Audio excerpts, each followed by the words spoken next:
샬롬. 샬롬. 안녕하셨습니까? 아멘. 찬미가 가사처럼 예수님이 문에 당도하셨습니다. 이제 곧 우리는 예수님을 만날 수 있을 것입니다. 아멘. 그러나 우리가 예수님을 만나기 전에 해야 할 일과 또 예수님이 우리에게 주시는 진리를 배워야 합니다.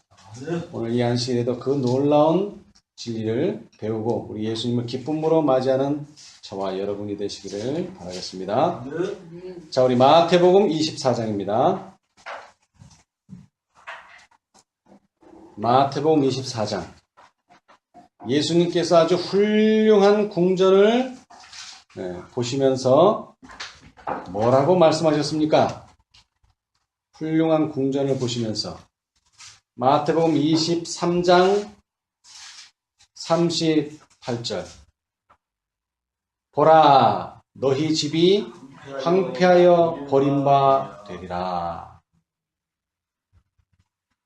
내가 너희에게 이르노니 이제부터 너희는 찬송하리로다. 주의 이름으로 오시는 이여 할 때까지 나를 보지 못하리라 하시니라. 그리고 이제 마태복음 24장인데요. 예수께서 성전에서 나와서 가실 때에 제자들이 성전 건물들을 가리켜 보이려고 나아오니 대답하여 가라사대 너희가 이 모든 것을 보지 못하느냐? 내가 진실로 너에게 이르노니 돌 하나도 돌 위에 남지 않고 다 무너뜨리우리라. 아멘. 여러분, 이 성전이 어떤 고초를 겪었습니까? 지금 예수님과 제자들이 보고 있는 성전이 언제 중건된 성전입니까? 이게 스룹바벨이 중건을 했고 원래 성전은 뭐죠? 솔로몬 성전이죠. 예. 솔로몬 성전이었는데 누구한테 이 성전이 좀 망가졌어요? 어느 나라? 바벨론 나라에 의해서 이 성전이 좀 망가졌습니다. 완전히 턱까지 없어진 게 아니에요. 좀 망가졌어요. 그래서 그 성전은 아직도 놀라운 자태를 뽐내면서 예수님과 제자들 앞에 서 있는데 바벨론한테도 무너지지 않았던 성전이 뭐라고요?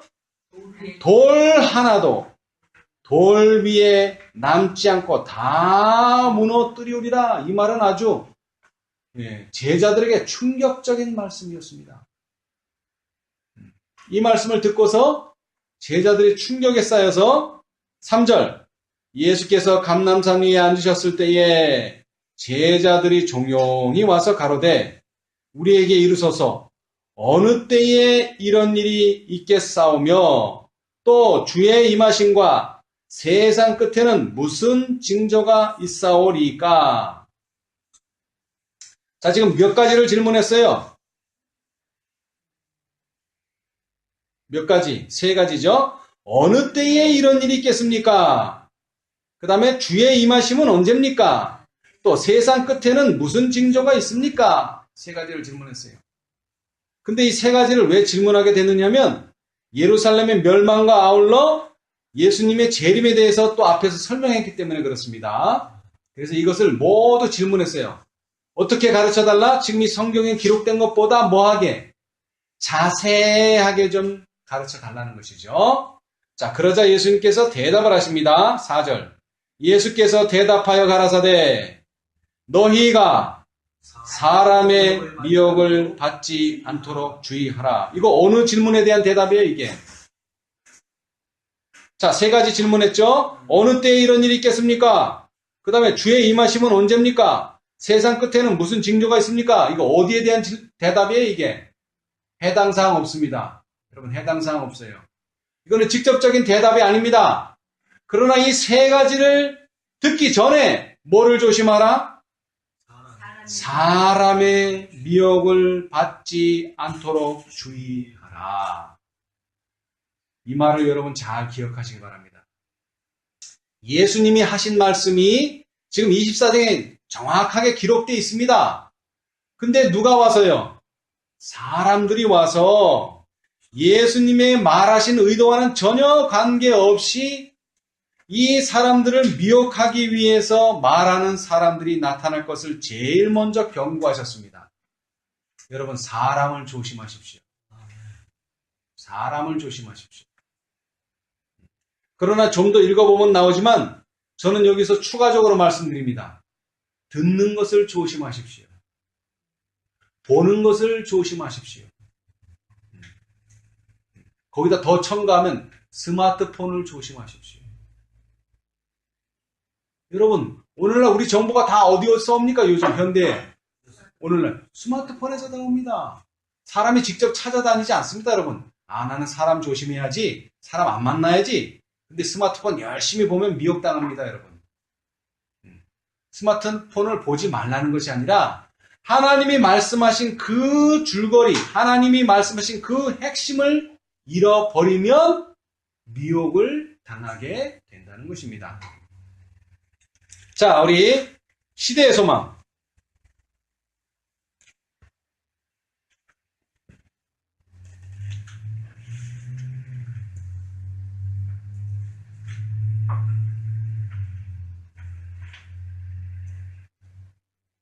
자, 시대의 소망 627페이지. 구속역사 867페이지 오른쪽 단이에요. 거기 오른쪽 단 첫 번째 문단. 성전의 장대함에 그리스도의 주목이 이끌렸을 때 거절받으신 분의 말로 표현되지 않은 생각은 과연 어떠하였을까? 예수님 앞에 전개된 광경은 참으로 아름다웠으나 그분은 이 모든 것을 아노라고 슬프게 말씀하셨다. 건물들은 참으로 훌륭하였다. 너희는 이 벽들이 분명히 파괴될 수 없는 것으로 가리키나 내 말을 들으라. 날이 오리니 돌 하나도 돌 위에 남지 않고 다 무너뜨리우리라 말씀하셨습니다. 지금 이렇게 예언하신 날로부터 얼마가 지나면 이런 일이 실제로 벌어질까요? 40년, 한 세대입니다. 한 세대. 40년. 40년 되기 전에 이런 일이 벌어집니다. 그렇게 웅장했고 그렇게 든든했던 돌이, 바벨론의 침공도 견뎌냈던 그 돌이 하나도 남아있지 않고 돌 하나도 돌 위에 남겨있지 않는 그런 날이 온다는 것입니다. 아주 경악할 일이죠. 그래서 그 밑에 보니까 그리스도께서는 많은 백성들이 듣는 가운데서 말씀하셨다. 아까 이 말씀은 많은 백성들이 듣는 데서 말씀하셨습니다. 그러나 그분이 감람산에 앉으셨을 때에 베드로와 요한과 야고보와 안드레가 예수께 나왔다. 그들은 우리에게 이르소서 어느 때에 이런 일이 있겠사오며 또 주의 임하심과 세상 끝에는 무슨 징조가 있사오리까 하고 물었다. 자, 그런데 여러분, 우리가 아까 읽은 마태복음은 누가 기록했습니까? 마태가 기록했죠? 근데 4명 중에 마태가 있어요, 없어요? 없어요. 그럼 마태는 어떻게 할까요? 이 4명한테 들었겠죠. 왜? 중요한 내용이니까. 그러나 거기에 대해서 4명만이 질문을 하고 4명만이 앉아서 조용한 분위기 가운데서 들었습니다. 그러나 마태는 누가 전해졌는지 모르겠지만 하여튼 누군가에게 들었기 때문에 마태복음에 분명하게 기록했어요. 그죠? 자, 좀 더 읽어보겠습니다. 예수께서는 예루살렘의 멸망과 당신의 재림의 큰 날을 따로 분리하여 제자들에게 대답하지 않으셨다. 그분은 이 두 사건을 섞어서 말씀하셨다. 섞어서 말씀하셨다는 게 무슨 뜻입니까? 이 사건과 저 사건은 같은 사건은 아니지만 비슷한 일들이 벌어진다는 겁니다. 그런 거를 뭐라고 얘기하죠? 표상과 실체라는 말로 우리는 이야기합니다. 자, 표상이라는 말은 뭐예요? 이미 우리 눈에 볼 수 있죠? 볼 수 있어요. 그런데 그것이 나중에 시간이 지나면 미래에 가서 뭘로? 실제로 이루어진다는 것입니다. 예루살렘의 멸망은 무엇을 상징합니까? 세상의 멸망을 상징하죠. 그러나 좀 더 구체적으로 말하자면 세상 멸망 전에 바벨론의 멸망을 상징합니다. 바벨론의 멸망. 여러분, 바벨론이 무슨 성이라 그랬어요? 거기 계시록 14장과 18장에 큰 성이라 그랬어요. 큰 성. 규모가 크다는 그런 의미가 아닙니다, 여러분. 위대한 성이라는 거예요. 지금 제자들이 보는 예루살렘 성처럼 야, 이게 무너지겠나? 이런 게 무너지겠나? 할 정도로 위대한 성이었단 말이에요, 바벨론이. 그런데 어떻게 됐어요? 읽어보니까 계시록 14장, 18장 읽어보니까 어떻게 됐어요? 무너졌도다. 무너졌도다. 큰 성 바벨론이요. 마찬가지입니다. 예루살렘 성도 보면은 야, 저런 게 무너질까 싶습니다. 그런데 안타깝게도 자기 신앙을 가지고 예수님이 원하는 신앙 안 하고 자기 신앙을 가지고 예루살렘이 로마 군대에 포위됐을 때 어디가 안전한 곳이다? 이 예루살렘 성은 안전한 곳이다. 하나님이 함께 하시는 곳이다. 하면서 다 어디로 도망갔어요? 예루살렘 성으로 도망갔어요. 근데 그리스도인들은 어디로 도망갔어요? 산으로 도망갔어요. 여러분, 정신을 차려야 됩니다. 성전으로 도망하면 죽습니다, 여러분. 성전으로 도망하면 죽어요. 산으로 도망하라고 하나님이 지시 내렸기 때문에. 그러나 그 성전은 이미 언제 하나님의 임재가 떠났어요? 어저께. 예수님께서 성전을 떠나실 때 뭐라고 그랬죠? 영원히 떠나셨다. 영원히. 이제 다시는 거기 들어갈 일이 없으세요. 그 말은 그 성전이 뭐를 받았다? 심판을 받았다. 그러나 당장 무너지지 않았습니다. 오늘날 우리가 무슨 시대에 살고 있습니까? 조사 심판의 시대에 살고 있어요. 이미 1844년에 죽은 사람부터 심사가 다 됐어요. 그 사람들, 죽은 사람들 다 끝나면 이제 누가 할 차례라고요? 우리 같이 살아있는 사람들이 이제 심사를 받습니다. 그러면 무슨 표적이 있나요? 내 심사가 끝났다고 나한테 무슨 표적이 있나요? 없습니다. 하늘에서 이루어지는 일이기 때문에 없습니다. 그러나 성경과 예언의 읽어보면 그러한 일들이 있기 때문에 우리는 항상 두렵고 떨림으로 우리 구원을 이루어야만 합니다. 그래서 그런 사람들은 살아남을 수 있지만 하늘에서 뭐 한대나 봐. 무관심하거나 관심이 없거나 나는 성전에 있기 때문에 안전해 라고 평안하다 안전하다는 그 사람은 예수님이 뭐가 같이 온다?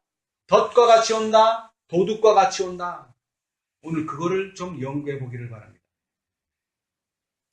자, 좀 더 내려와서요. 그들은 우리에게 이르소서 어느 때에 이런 일이 있겠사오며 또 주의 임하심과 세상 끝에는 무슨 징조가 있사오리이까 하고 물었다.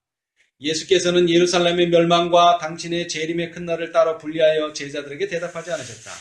그분은 이 두 사건을 섞어서 말씀하셨다. 만일 예수께서 당신께서 보신 대로 장래에 일어날 사건들을 제자들에게 공개하셨다면 그들은 그 광경을 견딜 수 없었을 것이다.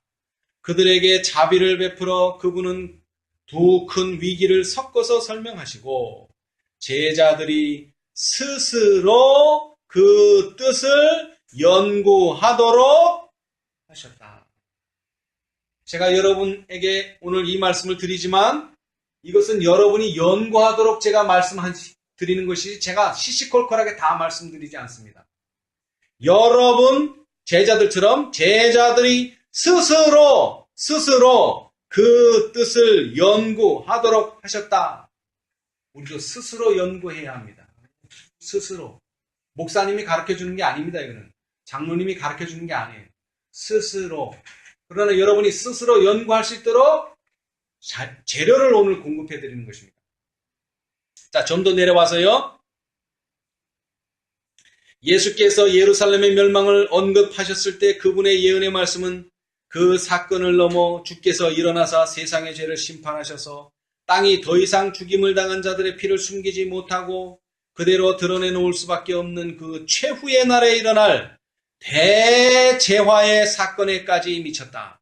이 모든 말씀은 제자들뿐 아니라 이 세상 역사의 마지막 장면에 살게 될 사람들을 위하여서도 주어졌다. 여러분, 마지막에 산다는 말이 의미가 뭡니까? 모든 성경, 모든 예언의 신의 교훈이 누구를 위해서 주어졌다고요? 마지막에 사는 사람들. 마지막에 사는 사람.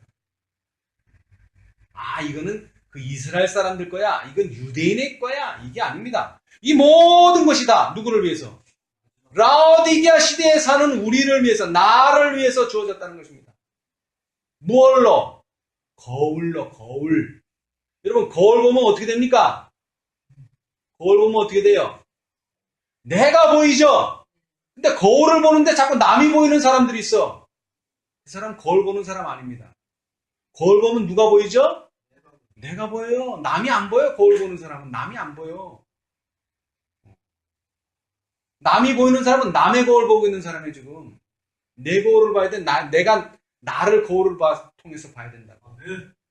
나를 봐야 돼. 자, 그래서 예수님께서 하신 말씀이 여기도 나와 있어요. 그리스도께서는 제자들을 돌아보시면서 너희가 사람의 미혹을 받지 않도록 주의하라. 많은 사람이 어떤 이름으로 온다고요? 내 이름으로 와서 이르되 나는 그리스도라 하여 많은 사람을 미혹하게 하리라고 말씀하셨다. 많은 거짓 메시아들이 나타나 언제 나타났어요? 많은 거짓 메시아들이 유대인들한테 예수님 돌아가시고 나서 유대인들한테 많은 거짓 메시아들이 나타나 이적을 보이며 뭐를 보이며? 이적, 그냥 평범한 사람이 아닙니다. 이적을 보이며 누구를? 유대민족의 구원의 때가 왔다고 선언할 것이다. 이런 일들이 많은 사람을 잘못 인도할 것이다. 그리스도의 말씀은 이미 뭐 됐어요? 성취됐어요. 언제 성취됐어요? 예수님 돌아가신 다음에 성취됐어요. 정말로 많은 거짓 메시아들이 나타나서 이적을 보이면서 누구를 미혹했어요? 유대 민족을 미혹했죠. 근데 그런 일이 언제 또 벌어진다고요? 말세에. 라오디게아 교회를 미혹한단 말이에요. 라오디게아 사람들을 미혹한다는 거예요. 뭐를 하면서? 이적을 보이면서. 그냥 평범한 사람 아닙니다. 이적을 보이면서 합니다. 그리스도께서 죽으시고 예루살렘이 포위된 그 사이에, 그러니까 지금 예수님께서 AD 31년에 돌아가셨는데 AD 70년에 예루살렘이 멸망했는데 그 40년 동안 많은 거짓 메시아가 일어나가지고 어떻게 했어요? 유대인들을 미혹했다는 거예요. 유대인들을. 그러나 이 경고는 또한 오늘날 이 시대에 사는 자들에게도 주어졌다. 예루살렘의 멸망 이전에 성행했던 것과 같은 기만이 각 시대를 통하여 행해졌고 또 다시 행해질 것이다. 라오디게아 시대에만 있는 일은 아닙니다. 어느 시대에도, 에베소 교회 시대에도 있고 서머나, 버가모, 두아디라 모든 교회 시대마다 이런 일들이 있었다는 거예요. 그러나 가장 근사하고 가장 정확하게는 누구에게서? 이 라오디게아 시대 교회에게서 이루어진다는 것입니다. 왜 그런가 봅시다. 사도 바울이 언제 예수님이 오신다고요? 불법의 사람이 나타나야 된다. 분명히 말을 했어요. 때를. 근데 전에는 불법의 사람이 나타났습니까? 에베소 교회 시대에 안 나타났어요. 그러니까 그때는 이런 기만을 적게 당했죠. 메시아가 지금 메시아 올 때가 아니야. 그런데 지금은요. 여러분, 우리 제7일 안식일 예수 재림교회 주변에 얼마나 많은 재림주들이 있어요. 재림주. 그 다음에 개신교에서도 또 누가 나타나요? 지금 그 안에서도 또 재림주가 나타납니다. 여러분, 개신교 안에서도 재림주가 나타나고 있어요. 지금. 얼마나 흡사한지 몰라요. 그러나 그것은 큰 문제되지 않습니다. 왜? 지금 재림교회 안에 있는 사람들 정도도 그것은 기만이다 이렇게 말할 수 있어요. 그건 기만이야.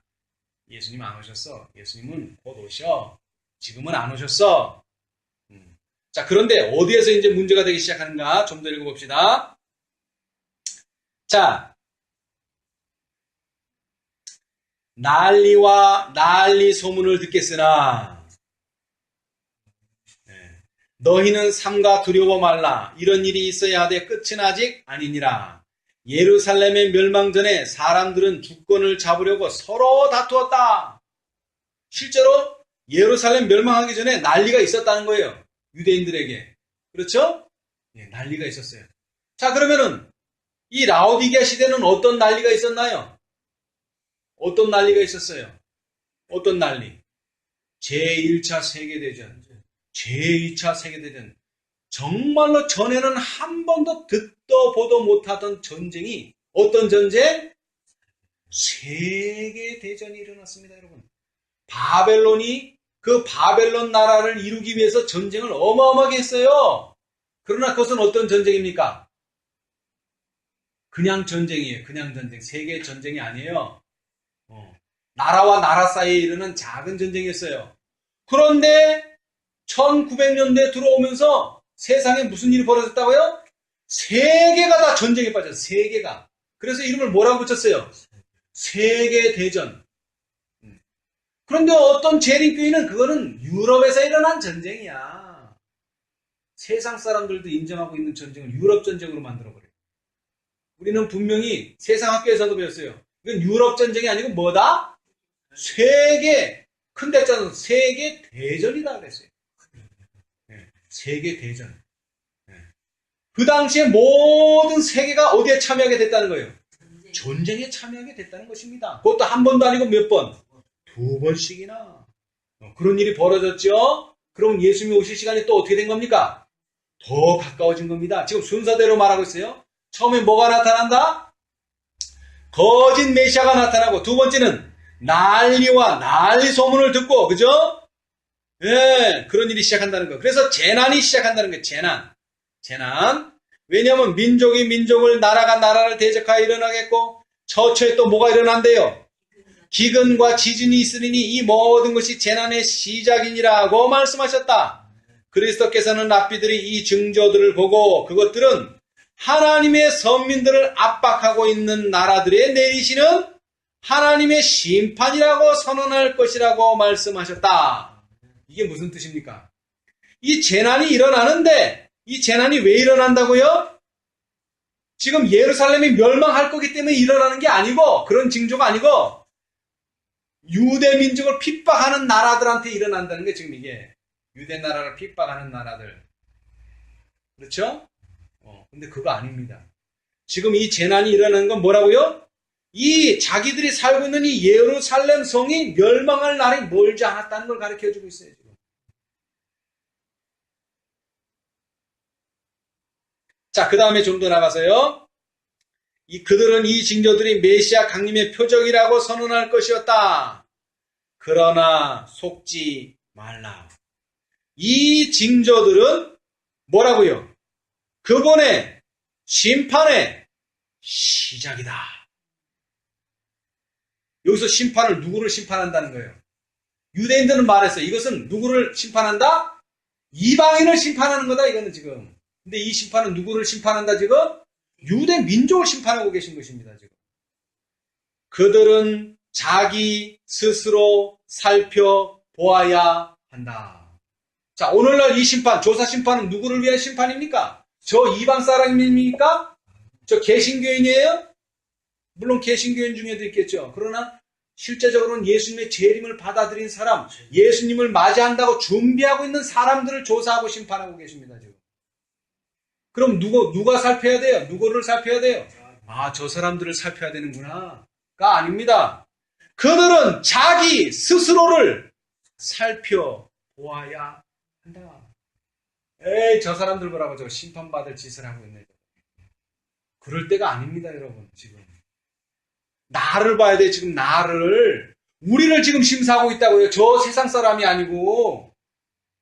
우리를 심사하고 있다고, 우리를 심판하고 있고. 우리가 아니라 나를 조사하고 나를 심판하고 계세요, 지금 예수님께서. 그래서 자기 스스로를 살펴보아야 될 때에 유대인들은 남만 보는 거야, 남만. 아, 저기 심판이 저쪽에 내리고 있다. 아, 저기도 심판이 내리고 있다. 그래서 자기 스스로 살펴봐야 될 시간들을 다 놓쳐버렸어요. 내가 그들을 치료하여 줄 만큼 그들은 회개하지도 않고 거듭나지도 않았다.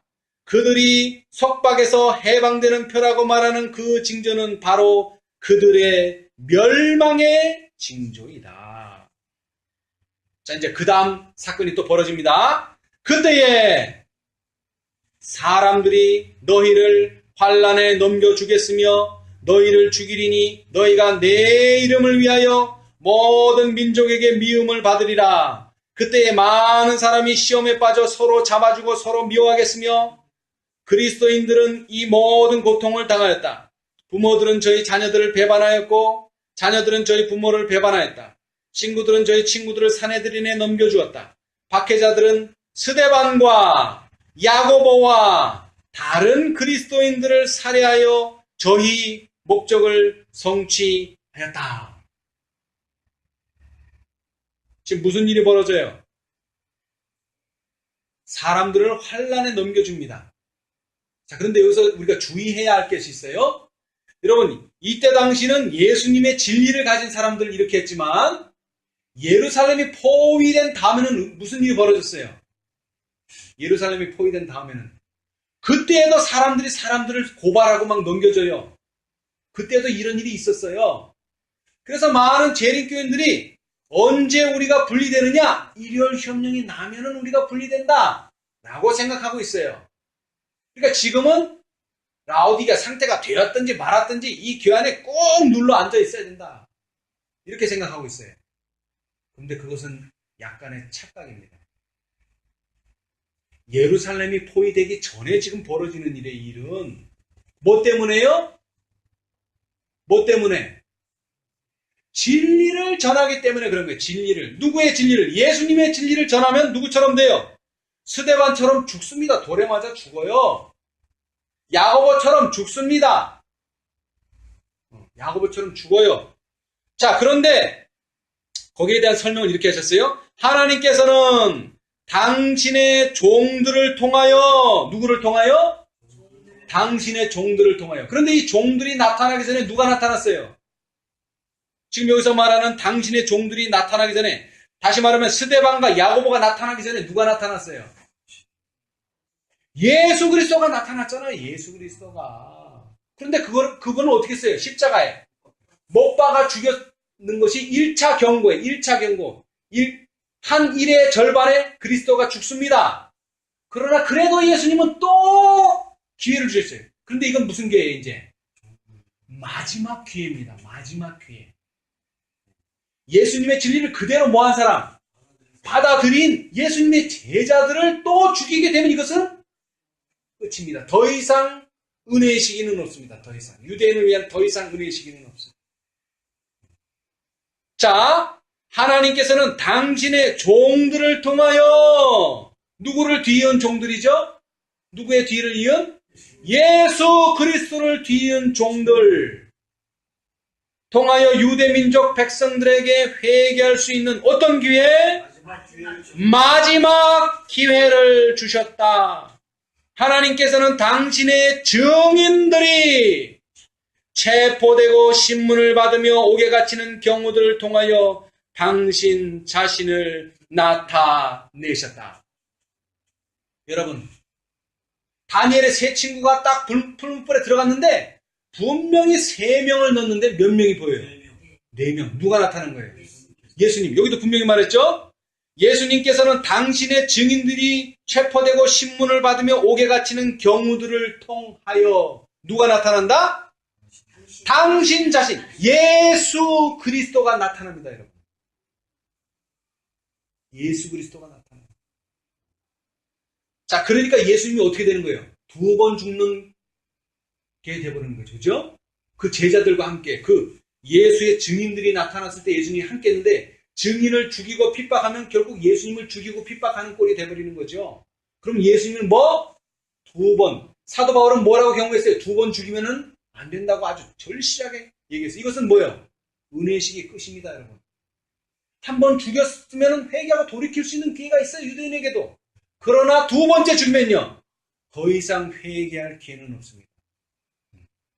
1888년에 무슨 일이 벌어졌어요? 1888년에 존스와 와그너를 통해서 뭘 보냈어요? 자, 믿음으로 말면 일을 전했는데 첫 번째 문구가 뭐예요? 하나님이 크신 자비를 베푸사. 자, 한 장 넘겨서 시대의 소망 634페이지, 구속의 역사 871페이지 왼쪽 단에 첫 번째 문단.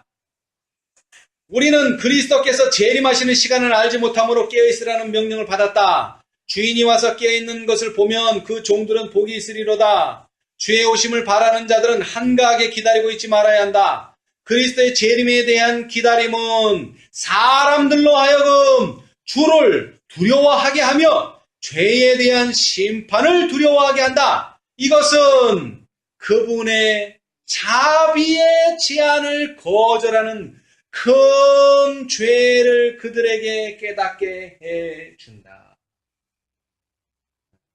큰 죄가 무슨 게 큰 죄예요? 응? 안식일을 안 지키는 게 큰 죄예요? 예수님을 십자가에 못 박은 게 큰 죄예요? 그것도 작은 죄는 아니죠. 그러나 여기서 강조하는 건 뭐예요?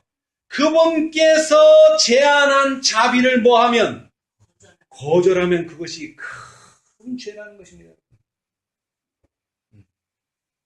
자, 이제 읽어봅시다. 예레미야 23장 5절로 6절의 주석. 예레미야 23장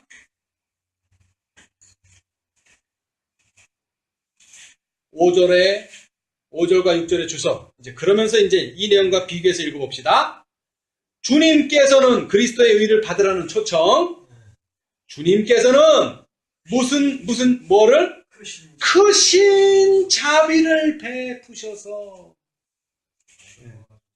지금 와그너와 존스가 가르쳐준 이 기별은 뭐라는 거예요? 하나님의 크신 자비를 베풀어주는 기별이라는 거예요. 크신 자비를 베풀어준 초청이라는 거예요. 초청. 그런데 이것을 거절하면 큰 죄라는 거죠. 큰 죄. 그런데 큰 죄를 졌습니까? 안 졌습니까? 큰 죄를 졌죠. 큰 죄를 졌어요. 그걸 깨닫게 해줘야 돼요. 그거를. 자, 좀 더 읽어봅시다. 크신 자비를 베푸셔서 와그너와 존스 목사를 통하여 그분의 백성들에게 지극히 소중한 기별을 보내셨는데, 그게 뭐라고요? 이 기별은 들림을 받으신 구주, 온 세상의 죄들을 위한 희생 제물에 관한 소식을 세상을 향해 더 분명하게 드러낼 것이다. 그것은 보증물을 믿음으로 말미암는 칭의를 제시하였다. 그 다음에 중요한 내용. 그것은 백성들에게 그리스도의 의를 받아들이도록 뭐 했어요? 초청했습니다. 근데 어떻게 됐어요? 네. 자, 그런데 이 초청을 받아들이면 어떤 일이 벌어질까요? 초청했는데 이것은 하나님의 모든 계명에 대한 순종으로 나타난다. 초청을 받아들였는지 받아들이지 않았는지 뭐로? 순종으로 나타난다. 여러분, 증언의 말씀에서 거절했다 이런 거 읽을 필요 없어요. 실제 역사에서 나타납니다. 초청을 받아들였으면 뭐로? 모든 계명, 넷째 계명만 해당하는 게 아닙니다. 모든 계명에 대한 순종으로 나타난다고 했어요. 그런데 아까도 말했지만 난리와 난리 소문이 나니까 서로 잡아주고 교회 못 오게 하고 출교시키고, 저 사람은 우리 교인 아닙니다. 왜? 군대에 안 가니까. 저 사람은 우리 교인 아닙니다. 고발하고 잡아주고 거절하고 문 닫고 출교시키고, 그런 일이 실제로 벌어졌어요. 일월 협령 가서 벌어지는 일이 아닙니다, 여러분. 그런데 그렇게 될 거를 선지자는 이미 예언하셨습니다. 자, 각 시대의 대정도 608페이지.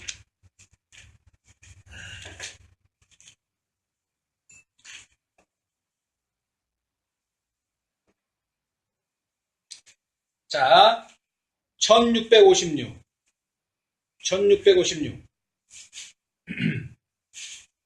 왼쪽 단 맨 밑에. 폭풍우가 다가올 때. 자, 이걸 잘 새겨 들으셔야 돼. 자, 제가 질문할게요. 자, 폭풍우가 올 때입니까? 폭풍우가 다가올 때입니까? 다가올 때. 자, 다가온다는 게 뭐예요? 폭풍우가 왔어요? 안 왔어요? 아직? 아직 안 왔어요. 아직 안 왔습니다, 여러분. 폭풍우가 아직 안 왔어요. 폭풍우가 아직 안 왔다고요. 선지자가 말하는 폭풍은 뭡니까? 폭풍우. 일요일 강제 시험령입니다, 여러분. 그거 아직 안 왔습니다. 짐승의 표를 강요하는 때는 아직 오지 않았습니다. 그런데 그게 오기도 전에 그것이 올 즈음에 다가올 때, 가까이 올 때 무슨 일이 벌어져요? 셋째 천사의 기별을 믿노라고 공언해 오면서 진리를 순종함으로 뭐되지 못한? 성화되지 못한 많은 부류의 사람들은 그들의 위치를 떠나 반대편의 대열에 가담할 것이다.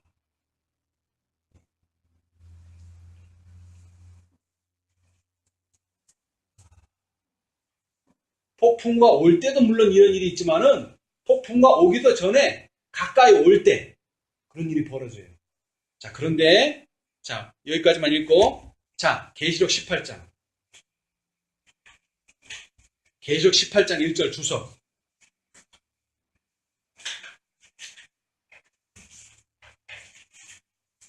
계시록 18장 1절 주석. 복음성경 528페이지. 새로 나온 복음성경 528페이지. 오른쪽 단에 늦은 비를 기다리고만 있지 말라. 그 밑에 그리스도의 의에 관한 계시. 자, 첫 번째 문장을 읽겠습니다. 시련의 시기가 우리에게 임박하였는데. 자, 여기서 말하는 시련의 시기는 뭡니까? 똑같습니다. 폭풍우가 우리 가까이 왔다는 거예요. 여기 아까 말한 각시대 대쟁투 608페이지 폭풍우가 온 게 아니고 폭풍우가 다가오고 있다는 거예요. 가까웠다는 거예요. 그거 어떻게 알 수 있냐 이거죠? 시련의 시기가 우리에게 임박. 온 게 아니에요. 임박. 가까이 왔어요. 임박했어요. 그거 어떻게 하느냐? 이것을 어떻게 하느냐면 죄를 사유하시는 구세주이신 그리스도의 의에 대한 계시를 보여주심으로 셋째 천사의 큰 외침이 시작되었기 때문이다. 이미. 그게 시작되었기 때문에 곧 뭐가 온다는 거예요. 곧 폭풍우가 온다는 거예요. 그런데 그게 시작되었기 때문에 또 폭풍우가 다가오고 있을 때 무슨 일이 또 벌어진다는 거예요. 셋째 천사의 기별을 믿는다고 공언하지만 진리를 통해서 성화되지 못한 사람들이 우리 편이 아니고 어디? 반대편에 있을 것이다. 반대편. 자, 이게 왜 중요한가를 말씀드릴게요. 자, 많은 사람들이 나는 뭐 한다 그래요? 나는 새 천사의 기별을 안다 말합니다. 새 천사의 기별을 안다. 좋습니다. 그러나 1888년에 뭐가 왔어요? 여러분이 잘 아시는 것처럼. 와그너와 존스가 자비의 기별, 초청의 기별, 믿음으로 말미암는 치의를 가져왔어요. 그런데 그거를 거절하면은 뭐가 되는 거예요, 이제? 그걸 거절하면 내가 여태까지 알고 믿어왔던 새 천사의 기별을 내가 잃어버리게 됩니다. 자, 제가 이 말씀을 읽어드릴게요. 이것은 없으니까 제가 읽어드립니다. 리비 앤드 헤랄드지에 있는 말씀이에요. 리비 앤드 헤랄드지.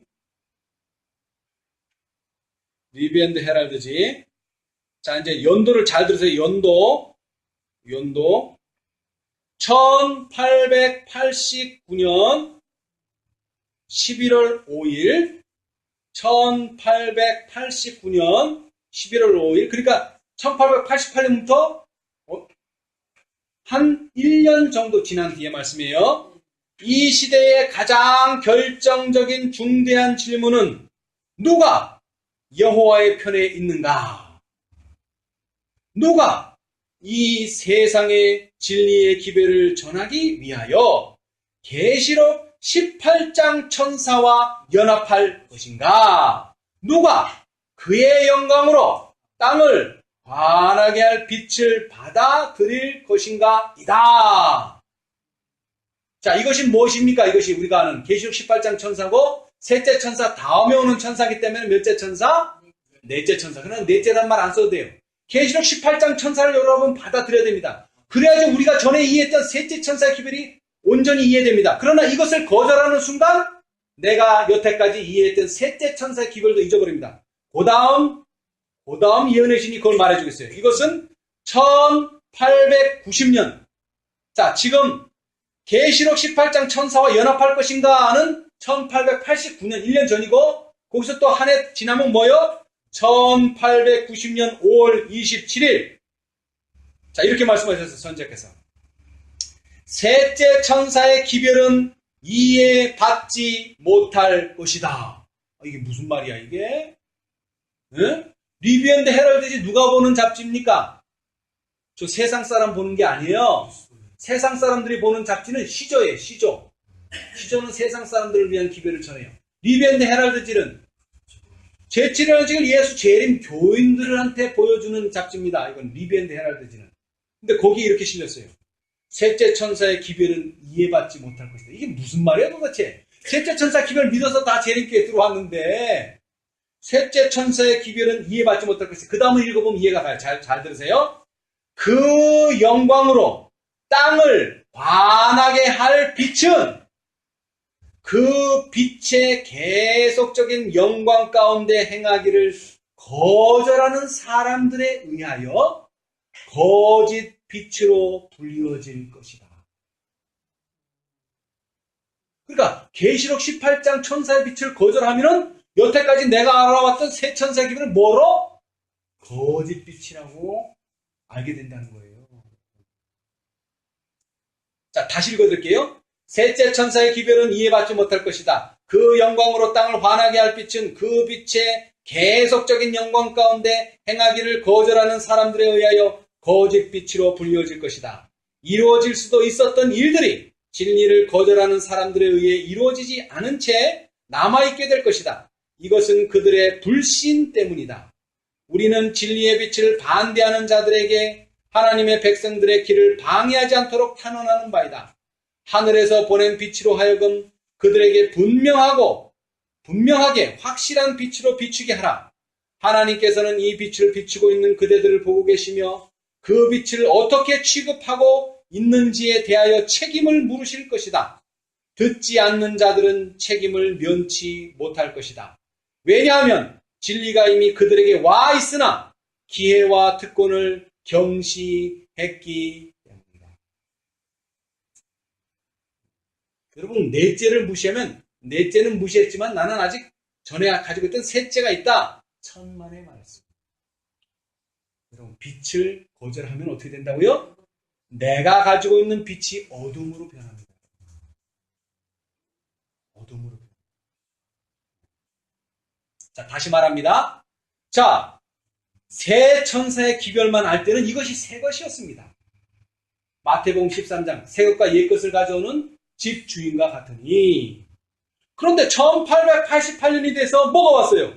새 빛이 왔어요. 새 빛. 계시록 18장에 빛이 왔어요. 근데 이것을 무시하는 순간 뭐가 돼요 이제? 내가 가지고 있는 새 빛이 옛빛이 돼버리는 거예요. 옛빛 정도가 아니라 아주 잊어버리는 거예요. 잊어버리는 거예요. 새 빛을 거절하는 순간 내가 가지고 있는 것을 다 잃어버립니다. 자, 그런데 그런 위험들이 누구한테 있었다는 겁니까? 이스라엘 자손들에게 있었어요. 유대인들에게 있었어요. 유대인들에게. 왜 유대인들에게 있어요? 첫째로 유대인들은 정확하게 예수님을 거절했습니다. 그러나 아직 한 번의 기회가 더 있습니다. 그죠? 어떤 기회? 제자들. 종들. 당신의 종들. 근데 그 종들은 뭘 가지고 왔어요? 예수님이 가졌던 똑같은 기별, 자비의 기별, 초청의 기별. 자, 넷째 천사를 이어서 누가 나타납니까? 하늘에서 다른 음성이 말하는 게 뭡니까? 또 다른 자비의 초청입니다, 여러분. 이것을 거절하지 않는다면 여러분, 우리는 예수님의 재림을 넉넉히 맞아들일 수가 있습니다. 그러나 이것을 거절하면 우리는 어두움에 빠지게 될 것입니다. 자, 이제 여기에 이제 때를 알리는 기별이 나와요. 자, 그 다음 제가 아까 읽었던 그분의 자비의 제안을 거절하는 큰 죄를 그들에게 깨닫게 해준다. 그 다음에 읽겠습니다. 시대의 소망 634페이지, 구속의 역사 871페이지, 두 번째 문단. 주를 기다리는 자들은 진리의 뭐함으로? 순종함으로. 자, 아까도 읽었습니다. 각 시대 재정투 608페이지. 셋째 천사의 기별을 믿는다고 말은 하지만 뭐 하지 않는 사람? 진리에 순종하지 않아서 진리로 말미암아 성화되지 못한 사람들은 반대편에 선다 그랬는데 여기도 마찬가지예요. 주를 기다리는 자들은 진리에 순종함으로 저희 영혼을 순결하게 하고 있다. 깨어 기다리는 한편 열심히 일한다. 주께서 문 앞에 이르신 줄을 알기 때문에. 주께서 어디 와 계시다고 이제? 문 앞에. 그들은 열심을 내어 영혼들을 구원하는 사업에 거룩한 지혜자들과 협력한다. 이들은 주의 식구들을 맡아 뭐를 따라? 때를 따라. 양식을 나누어 주는 신실하고 지혜 있는 종들이다. 그들은 특별히 오늘날 적용되는 진리를 전파하고 있다. 이게 무슨 말입니까? 이게 오늘날 적용되는 진리, 현대 진리, 또는 마태복음 13장에 옛것과 새것을 나눠주는 집주인과 같다. 그 표현에서는 새것을, 옛것이 아닙니다. 새것. 지금 우리 1844년이 아니에요. 지금은 1888년을 지난 2018년입니다. 오늘날 적용되는 진리를 전파하고 있다. 에녹, 노아, 아브라함, 모세 등이 각각 저희 시대에 알맞는 진리를 전파한 것처럼 저희 시대에 알맞는 진리가 뭡니까? 현대 진리, 새것. 지금 그리스도의 종들은 이 시대에 대한 특별한 경고를 발해야 할 것이다. 이 시대의 특별한 경고가 뭡니까? 전에 지체됐으니까 지금도 지체될 거야. 이렇게 생각하면 큰일 난다는 것입니다, 여러분. 곧 예수님이 오신다. 예수님이 어디 계시다고요? 문 앞에. 지금 이 기별을 듣는 우리는 예수님이 문 앞에 오셨다는 것을 깨달아야 된다는 것입니다. 네.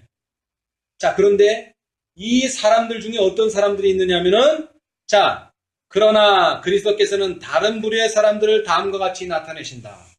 만일 그 악한 종이 마음에 생각하기를 주인이 더디 오리라 하여 동무들을 때리며 주객으로 더불어 먹고 마시게 되면 생각지 않은 날 알지 못하는 시간에 그 종의 주인이 이르리라. 이거 어디 나오는 말씀입니까? 이거 어디 나오는 말씀이에요?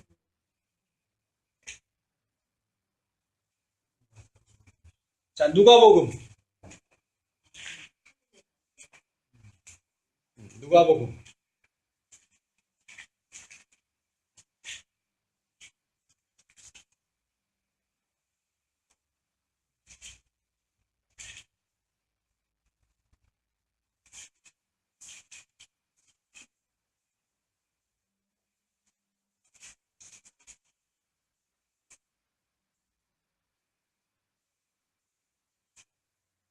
자, 만일 그 악한 종이, 그죠?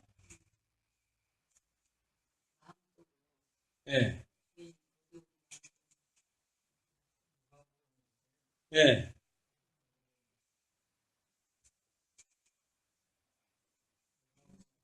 예. 자, 누가복음에도 있고, 마태복음에도 있고, 그죠? 자, 마태복음 봅시다, 일단. 우리 마태복음 24장 읽었는데, 자, 마태복음 24장에 48절 읽어보세요, 우리 전영진. 만일 그 악한 종의 마음에 생각하기를 주인이 더디 오리라 하여 동무들을 때리며 술 친구들을 더불어 먹고 마시게 되면 생각지 않은 날 알지 못하는 시간에 그 종의 주인이 이르러 어비 때리고 외식하는 자의 받는 줄에 초하리. 예. 거기서 슬피 울며 이를 갈미 있습니다. 예. 자, 여러분, 이 재림을 기다리는 부류 중에는 두 부류가 있어요. 열천에서도 두 부류지만 여기도 마찬가지예요. 자, 이 사람들은 지금 어떤 믿음을 가졌는가? 자, 읽어볼게요. 그는 그리스도께서 오시지 않는다고 말하지 않았다. 지금 세상 사람들 중에는 예수님이 재림한다 그러면 에이, 그런 일은 없어. 무슨 재림이 어딨어. 그렇게 믿는 사람들도 있어요. 그런데 이 사람들은 그런 사람 아닙니다. 자, 그 다음에 그는 그리스도의 재림에 대한 견해를 비웃지도 않았다. 예수님 재림? 그래, 예수님 재림하셔. 비웃지 않습니다. 그러나, 이제 그러나가 중요해요. 그러나, 행동과 말로써 또는 마음속으로 주의 오심이 지체되리라고 선언한다. 곧 오신다고는 믿지 않습니다, 이 사람들. 그래서 어떻게 한다는 거예요? 말로, 행동으로. 예수님 안 오실 것처럼 말하고 행동한다는 거예요. 예수님 안 오실 것처럼. 오랜 후에 오실 것처럼. 100년, 200년 후에 저 세대에 가서 오시긴 오시지만 지금 내 세대에는 안 온다.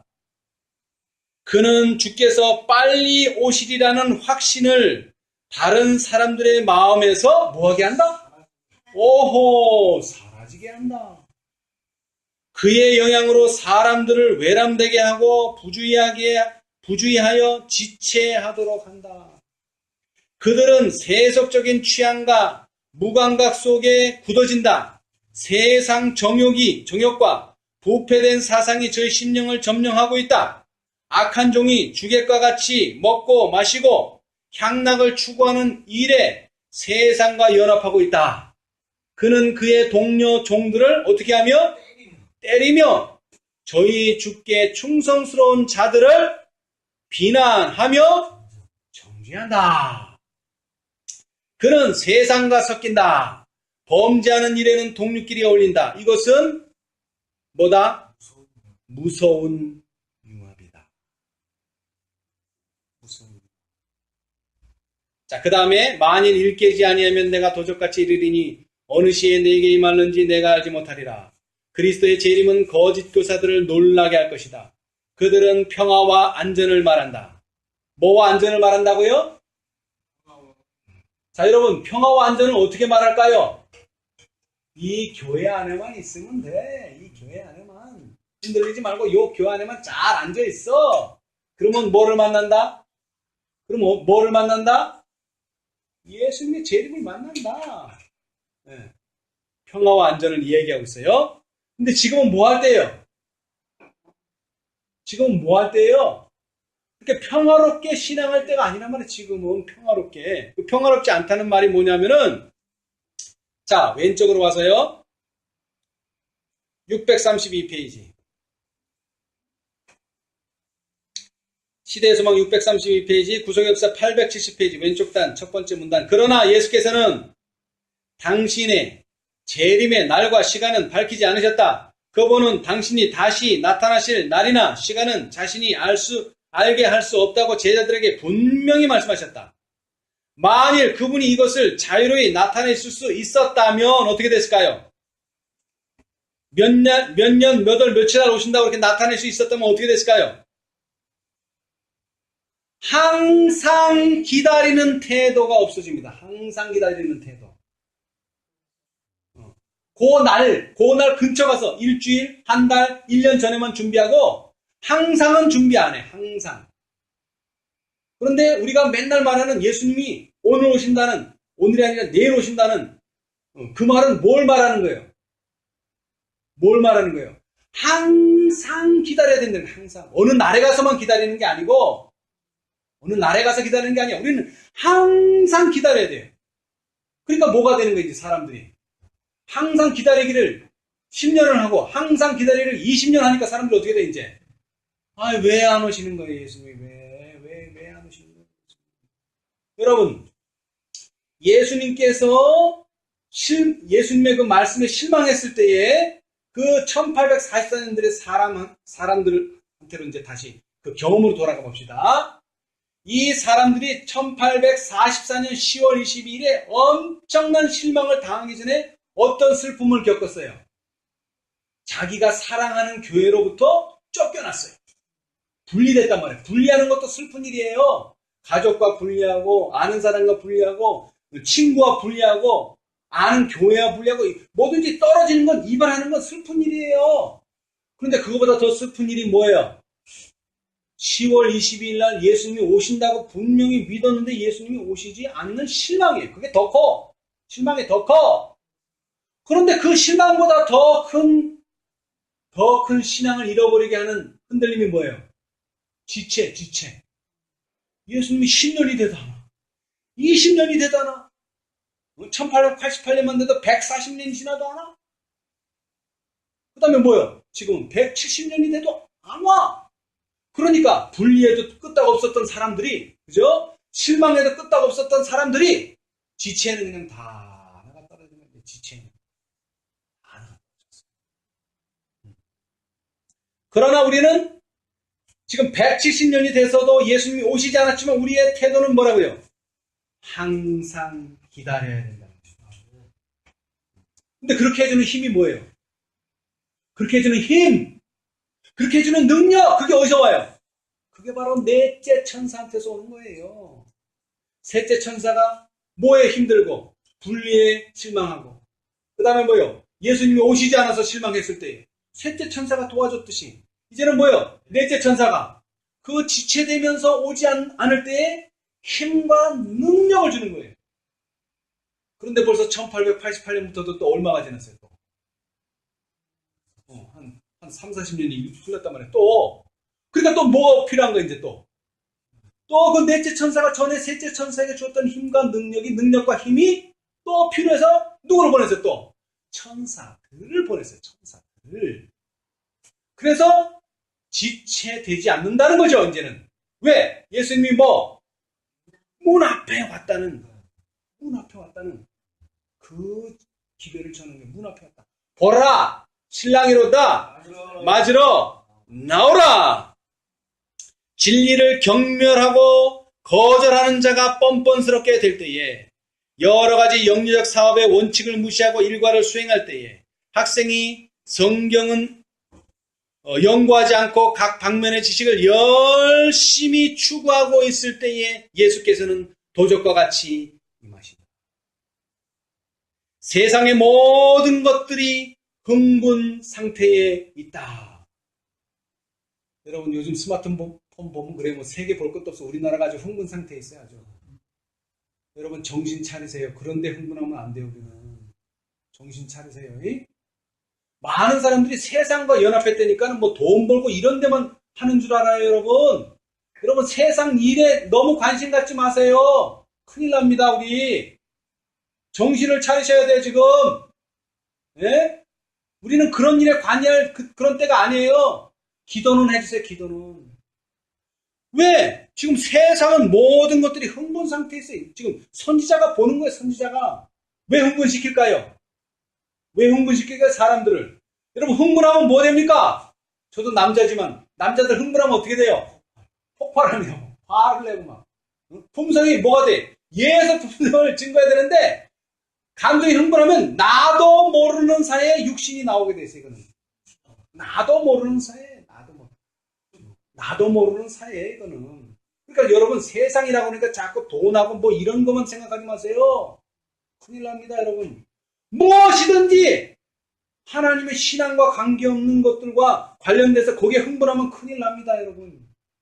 큰일 나요. 자, 그 다음 읽어볼게요. 때의 징조는 불길하다. 다가오는 사건들은 그 앞에 그늘을 들이운다. 하나님의 성령은 세상에서 떠나고 있으며 바다와 육지에서 재난이 꼬리를 물고 일어난다. 태풍, 지진, 화재, 홍수, 그리고 온갖 부류의 살인사건이 일어난다. 누가 미래를 알 수 있는가? 어느 곳이 안전한가? 인간적인 것이나 세상적인 것 중에 확실한 것은 아무것도 없다. 사람들은 그들이 선택한 깃발 아래 신속하게 정렬하고 있다. 그들은 어떤 기분으로? 들뜬 기분으로. 자, 636페이지. 구속의 역사 871페이지, 시대의 소망 636페이지, 맨 밑에 인간적인 것이나 세상적인 것 중에 확실한 것은 아무것도 없다. 사람들은 그들이 선택한 깃발 아래 신속하게 정렬하고 있다. 그들은 들뜬 기분으로, 지금 사단이 세상에 그 미스 메디어를 통해서 사람을 어떻게 만들어요? 붕 뜨게 만듭니다. 여러분, 붕 뜨게 만들어요. 붕 뜨게. 그거를 종교적인 용어로 표현하면 뭐예요? 평화와 안전을 말하고 있단 말이에요, 지금 세상은. 그런데 그게 세상만 그렇게 말하는 게 아니에요. 어디에서? 교회 안에서. 뭐만 하면 이 교회 안에 딱 눌러붙어 앉아있기만 하면 뭐하다? 평안하다, 안전하다. 그러면서 사람을 들뜨게 만들어 놓고 있어요. 들뜬 기분으로 그 지도자들의 움직임을 기다리며 바라보고 있다. 그래서 지도자가 이렇게 하면 이렇게 하고 저렇게 하면 저렇게 하라고 지금 그거 준비하고 있어요. 근데 아까도 서두에서 말씀드렸다시피 이러한 예언을 뭐하라? 스스로 연구하라. 아, 목사님이 어떻게 하나? 저 장로님이 어떻게 하나? 이런 거 보면 큰일 납니다, 여러분. 스스로. 거기에 주님의 나타나심을 기다리고 바라보며 일하고 있는 자들이 있다. 다른 계급의 사람들은 첫 대반역자가 지도하는 대열로 전락하고 있다. 전락이 뭐예요? 떨어져 나가는데 떨어져 나가. 어디로 떨어져 나가요? 첫 대반역자가 지도하는 대열로 떨어져 나가요. 예수님께로 떨어져 오면 얼마나 좋겠어요. 그건 전락이 아니지. 전락이 아니지, 그죠? 성산에, 여호와의 성산에 올라가는 자들이지, 올라가는 자. 그런데 타락시키는 자가 있단 말이에요. 피해야 할 지옥과 얻어야 할 하늘이 있음을 마음과 심령으로 믿는 사람들은 뭐하다? 드물다. 불법이 성함으로 믿음을 보기 힘들다는 거예요. 불법이 성함으로. 그 불법이라는 게 뭐예요? 아, 세상 일에 마음이 들떠 있단 말이에요. 세상 일에. 하나님의 일에 마음이 들떠 있어야 되는데 하나님의 그 예언에 마음이 졸이고 예수님 오실 시간이 멀지 않았다. 거기 눈을 바짝 뜨고 있어야 되는데 세상 일에 지금 마음이 들뜨고 있는 거예요. 그래서 심지어 초기문 지금 뭐라 그랬어요? 기관차에 많은 사람들이 기쁘고 좋게 희희낙낙하면서 열차를 타고 가고 있는데 그 열차 앞에 보니까 기관사가 누구라고? 사단. 여러분, 지금은 이렇게 희희낙낙할 때가 아니에요, 지금. 왜? 무슨 때예요, 지금? 조사 심판이고 또 뭐라 그랬어요? 매일 스스로를 괴롭게 해야 될 대속죄일에 우리가 살고 있는 거예요. 대속죄일에. 여러분. 근데 스스로 괴롭게 하라는 뜻이 뭡니까? 헌신하라는 거 다른 뜻 아니에요. 헌신할 때가 따로 저 몇 년 뒤에 오는 게 아니에요. 갑자기 와요. 갑자기. 예수님이 덕과 같이 온다고요. 그 전에 준비 못하면 우리가 가진 모든 게 휴지 쪼가리 된다고. 휴지 쪼가리. 그 사람들이 헌신하고 싶은 마음이 없었던 게 아니에요. 근데 뭐를 놓쳤어? 때를 놓친 거야. 때를 놓쳤다고. 때를. 응? 여러분, 열처녀의 그 처녀들이 뭐라고요? 헌신하고 싶은 사람, 말씀대로 살고 싶은 사람이요. 그냥 마음대로 살고 이런 사람이 아니요. 그런데 뭐를 놓쳐버렸어? 때를 등에 기름을 준비할 때 이걸 놓친 거예요. 그래서 그때 부랴부랴 기름 사라고 하니까 그때는 이미 문이 닫힌지라. 지금 이거는 우리의 때입니다. 저 세상 사람들은 당신 때 늦었어 그러면 안 돼요. 이건 우리의 때가 늦었다는 거예요. 우리의 때. 우리가 때를 봐야 돼. 세상 사람들은 때도 뭐고 예언을 몰라요. 예언 자체를 몰라요. 재림을 기다리는 우리가 지금 때를 봐야 되는 거예요. 지금이 뭐 할 때인가? 지금은 자다가 깰 때라고, 머리를 들어야 될 때라고, 머리를 세상에 땅에다 쳐박고 있을 때가 아니고, 응? 세상 일에 몰두할 때가 아니고, 세상 일에 관심을 둘 때가 아니고, 하나님의 사업과 하나님의 천사들의 사업과 하나님의 일이 지금 어떻게 진행되고 있는지 그거를 지금 살펴보고 예수님이 문 앞에 왔으면 그 세대 안에 온다. 자, 이 말씀만 읽고 마치겠습니다. 지금 이런 경고가 주어지면 예수님이 어떻게 오신다고요? 곧 오신다. 그 세대에 오신다는 거예요. 그 세대에. 응?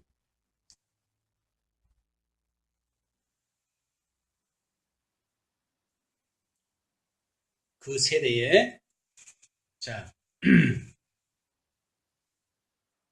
자 거기도 보면은 자 시대소망 630페이지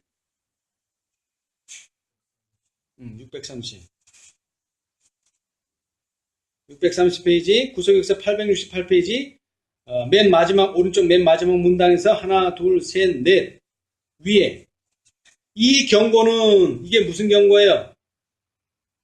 산으로 도망하라는 경고가 예수님께서 하셨죠. 그죠? 시간 관계상 다 읽지 않습니다. 이 경고는 40년 후에 예루살렘이 멸망당할 때에 유의하도록 주어진 것이다. 곧 이루어지는 거 아닙니다, 여러분. 40년이라고 하는 텀이 있어요. 기간이 있어요. 그러나 곧입니다. 곧 40년 금세 갑니다. 네. 그리스도인들은 경고에 순종하였으며 몇 사람도? 한 사람도 도성이 함락될 때에 뭐하지 않았다? 멸망당하지 않았다. 네. 자, 그 다음에 오른쪽으로 와서요. 632페이지 밑에서 두 번째 그리스도께서는 당신의 재림에 관한 징조를 주셨다. 그분이 가까이 문 앞에 이른 때를 우리가 알 수 있다고 그분은 뭐 하셨다? 선언하셨다. 여러분 알 수 있습니다. 그러나 그건 뭐 해야 됩니까? 여러분이 스스로 연구해야 됩니다. 연구해야 돼. 그러나 분명히 여기 말씀하셨어요. 그 때를 알 수 있다 없다? 있다. 라고 그분이 선언하셨어요. 이 징조들을 보는 자들은 뭐라고 생각해야 돼요? 자들에게 그분은 이 세대가 지나기 전에 이 일이 다 이루리라고 말씀하신다. 다시 말하면 이런 징조를 보면 이 징조들은 나타났다. 이제 우리는 주의 재림이 박두했다는 사실을 확실히 안다. 아멘. 여러분 우리가 전에 신앙하던 때와는 신앙이 달라져야 됩니다. 예수님 곧 오십니다. 이 세대가 지나기 전에 이 일이 다 이루리라. 근데 그것은 누구의 말씀이라고요? 예수께서는 천지가 없어지겠으나 내 말은 없어지지 아니하리라고 말씀하신다. 예수님 전에 1844년에도 안 오시고 1888년에도 안 오시고 지체되고 또 지체되고 그래서 여기까지 왔습니다. 근데 또 지체되는 것이 아닙니까? 아닙니다. 이제는 지체될 시간이 아닙니다. 호세아서에 나와있죠? 정령이 이루어집니다. 정령이. 왜? 당신의 말씀은 천지는 없어지겠으나 내 말은 없어지지 아니하리라. 근데 그것이 어떻게 나타난다고요?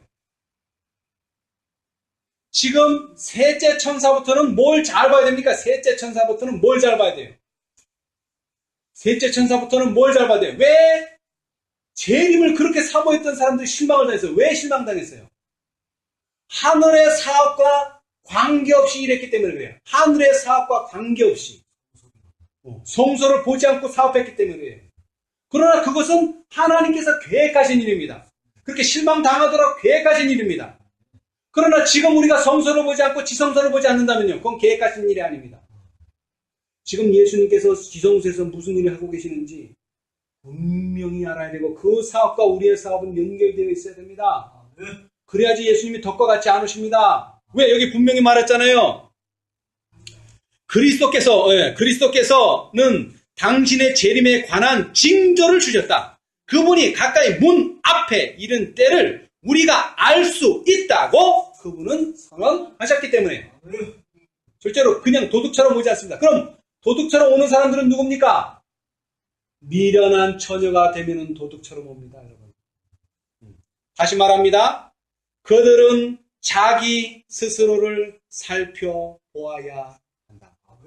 지금 다른 사람 볼 시간 없어요. 다른 사람 말할, 너 왜 안 하니 말할 시간 없어요, 지금.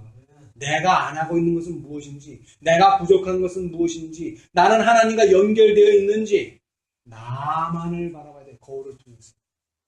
오늘 이 시간을 통해서 예수님께서 말씀하신 마지막 당부의 말씀, 우리 마태복음 24장의 마지막 말씀을 읽고 마치겠습니다.